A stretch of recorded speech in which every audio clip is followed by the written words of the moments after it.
Fala, meu povo! Hoje nós vamos conversar sobre um assunto que, pelo menos para mim, ele é muito interessante e ele é muito importante, principalmente pelas considerações que ele vai nos ajudar a fazer sobre outros assuntos. E ele está relacionado com a definição de duas palavrinhas, que é religioso e espiritual. Ser uma pessoa religiosa e ser uma pessoa espiritual é a mesma coisa ou são coisas diferentes? Bom, então eu já adianto que no entendimento que eu tenho tido até agora, são coisas diferentes. E eu vou tentar explicar de uma forma bem simplificada por que eu tenho entendido assim. Então vamos lá. Vou explicar primeiro a definição do que seria religioso. Religioso, a gente pode definir o seguinte: é uma pessoa que se compromete a obedecer os princípios de uma determinada religião. Então, o religioso obedece os princípios de alguma religião. Se você, por exemplo, é um cristão e você é católico, então você se comprometeu a obedecer os princípios, as regras, os dogmas, o conjunto todo da mentalidade, das simbologias da Igreja Católica. Então você pode ser considerado um religioso católico. Da mesma forma, se você é cristão, mas você é evangélico ou protestante, você faz parte de alguma denominação específica, você se comprometeu a seguir todos aqueles princípios daquela instituição. Então, todas as regras, todos os costumes, todas as simbologias, toda a mentalidade daquela instituição. Então, você pode ser considerado um religioso evangélico. Pense então agora na questão do espiritual.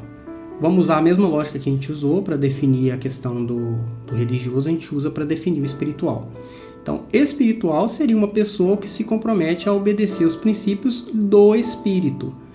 Então, o interessante agora é a gente pensar então o que seria esse do espírito, né? O que seria essa obediência ao espírito.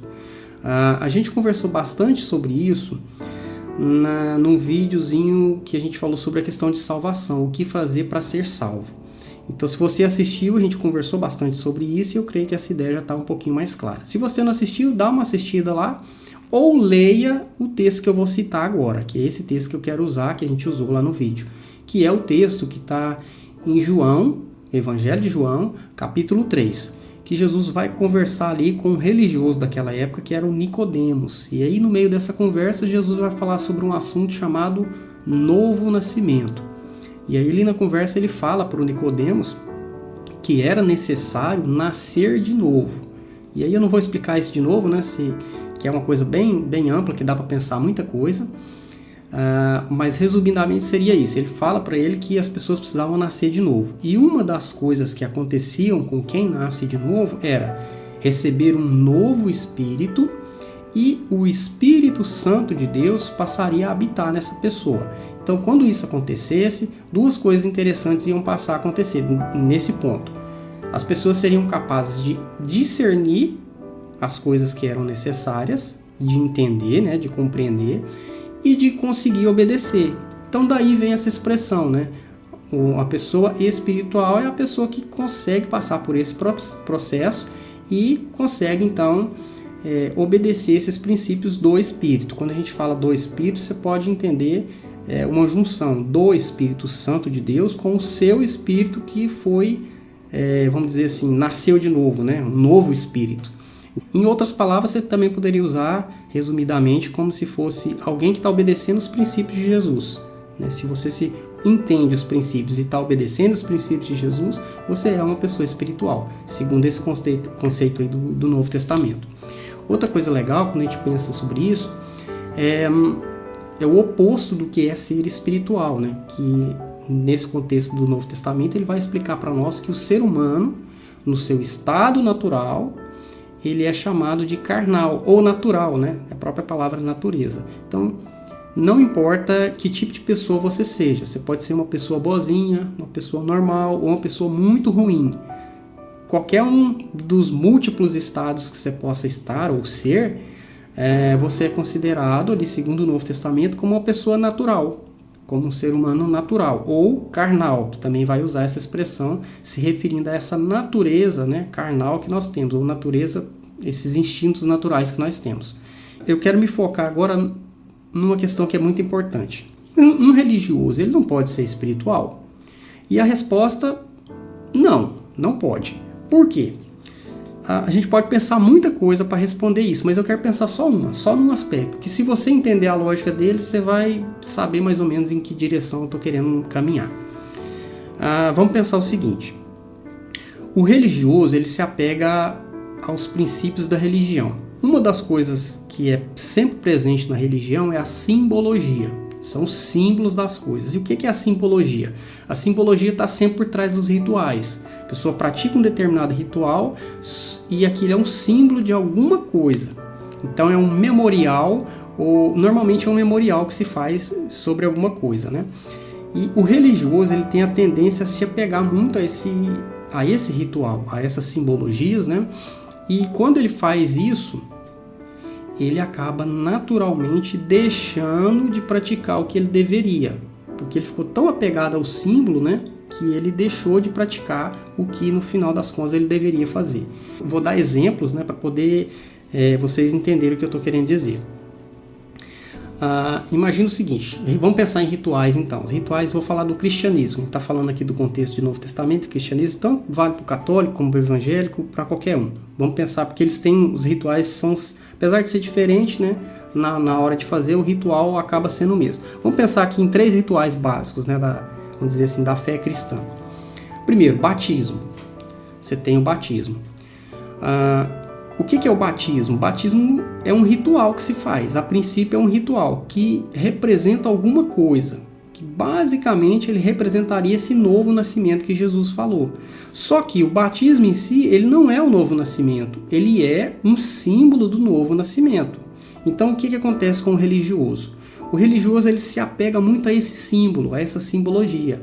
Ele faz o ritual do batismo, mas não necessariamente ele está sendo batizado. Ele pode passar pelo ritual do batismo e nunca ter nascido de novo, porque ele ficou preso à simbologia e o significado dela acabou ficando um pouco mais esquecido. Então a lógica seria mais ou menos assim: a simbologia, ela acaba tendo um peso maior para ele, né? Acaba tendo um valor maior, porque é algo que ele pode ver, que ele pode palpar, né? Então, infelizmente, o religioso, ele tem essa tendência, né, de querer tornar a coisa palpável, né? Ele não quer entender o princípio que está por trás daquilo e tentar usar esse princípio como uma prática. Ele se apega mais a um símbolo, né, como era o pessoal do Antigo Testamento, com todos aqueles rituais, né, do judaísmo. Outro exemplo de um ritual que é praticado no cristianismo: a ceia, né, Santa Ceia, ou Eucaristia, lá na Igreja Católica. O que é aquilo? Aquilo é um símbolo, é uma simbologia de alguma coisa, que lá no final das contas nós vamos perceber que é um símbolo de Jesus, do corpo e do sangue de Jesus. E a gente fazendo aquele ritual, nós estamos comendo Jesus, né? Estamos nos alimentando do corpo e do sangue de Jesus. Então, em outras palavras, nós estamos nos alimentando de Jesus, que no final das contas quer dizer o quê? A gente precisa se alimentar dele, ou seja, a gente precisa sempre estar lembrando das coisas que ele fez e do que ele ensinou para nós. E essa foi a ordem, né? Todas as vezes que vocês se reunirem, se alimentem de mim, faça esse ritual. Então, aí o que acontece? O religioso, ele tem essa tendência de se apegar à simbologia, aí ele deposita ali todo o temor, todo o respeito na hora de fazer aquele ritual, aquele pãozinho, aquele suco, ou lá na Igreja Católica a hóstia, né, o vinho que o padre bebe. Então ele deposita todo o respeito e o temor dele e a fé dele naqueles elementos, e ele acaba não se alimentando de Jesus.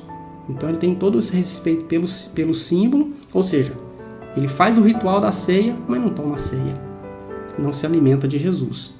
Outra coisa também bem interessante que caminha nessa direção, um outro ritual que se pratica também, que pode ser considerado nessa lógica, jejum, né?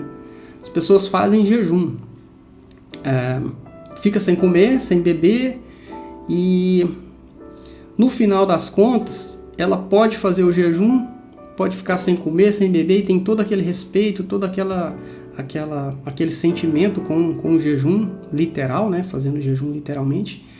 E muitas vezes ela não jejuou, porque a lógica que está por trás também tem um princípio por trás dele, que basicamente seria abster-se, né? Deixar de comer, deixar de se alimentar do quê? Daquilo que faz mal para nós, daquilo que alimenta a nossa natureza ruim, né? Então a gente deveria se abster dessas coisas, ou seja, você pode, resumindo os 3, Você pode fazer o ritual do batismo sem ter nunca nascido de novo. Você pode fazer o ritual da Santa Ceia, da Eucaristia, sem nunca ter se alimentado de Jesus, sem não estar se alimentando de Jesus. Você pode fazer o jejum literal e não estar jejuando como Deus queria. Então, assim, seria mais ou menos essa lógica, essa diferença entre o religioso e o espiritual. Porque o religioso, ele se apega muito ao símbolo, à coisa concreta em si, né? Ele se apega muito ao lugar, e às vezes ele vai se apegar a objetos, ele vai se apegar a liturgias, né? A cerimônias, a formas de se fazer, ele se apega às vezes num tipo de oração específica, num comportamento repetitivo, que ele tem sempre que fazer aquilo, porque senão ele não se sente bem. E ele não é capaz, aí que está a grande questão, o religioso ele não é capaz de deixar de fazer aquilo, porque senão ele se sente mal, ele sente que não está fazendo. Aí a gente coloca, vou dar um exemplo final, que talvez a gente vai tentar entender. Um religioso ao comer, talvez ele criou tantos hábitos, tantos costumes, que ele não consegue comer sem ele fazer um determinado tipo de oração. Ele não consegue comer se ele não fizer aquela oração daquele jeito que ele está acostumado a fazer. Se ele comer e esquecer de fazer essa oração, ele se sente culpado. Poxa, eu não fiz o que eu tinha que fazer, não estou sendo grato a Deus. Então ele está preso a isso, ele está preso a um costume, às vezes a uma oração, a um comportamento específico. Aí você coloca o espiritual, que supostamente seria o espiritual, na mesma condição. O espiritual ele é livre. Ele não está preso a um determinado comportamento, a um determinado símbolo, a alguma coisa. Ele não está preso. Apesar de poder fazer, ele pode fazer como pode não fazer. E o que vai definir se ele faz ou não faz, vai ser a situação. Então, de repente, ele está numa situação que ele fala, poxa, agora eu vou orar assim, tá? Numa outra situação, ele fala, poxa, agora eu não vou orar, porque não convém orar. E ele vai se sentir bem da mesma forma. E em outro determinado momento, ele vai orar com palavras, para que as outras pessoas escutem, porque às vezes naquele contexto é importante que se faça isso. Já em outra situação ele já vai ter o comportamento contrário, não, vou orar só no meu coração. E já em outra situação ele pode chegar ao ponto de falar, não, eu não vou orar, porque nesse momento aqui eu sou grato a Deus por tudo, e ele orar como não orar, para ele é igual, porque naquele contexto que ele está naquele momento, ele não se sente que está deixando de ser grato a Deus por aquele alimento. Porque tudo na vida dele ele sente bem. Então, assim, de forma geral, né, o contexto geral seria mais ou menos assim. O espiritual, por discernir a natureza daquilo, do símbolo, ele é livre para fazer de várias formas diferentes, dependendo da situação em que ele se encontra. E ele nunca se sente culpado, porque ele discerniu a natureza do que ele deveria fazer.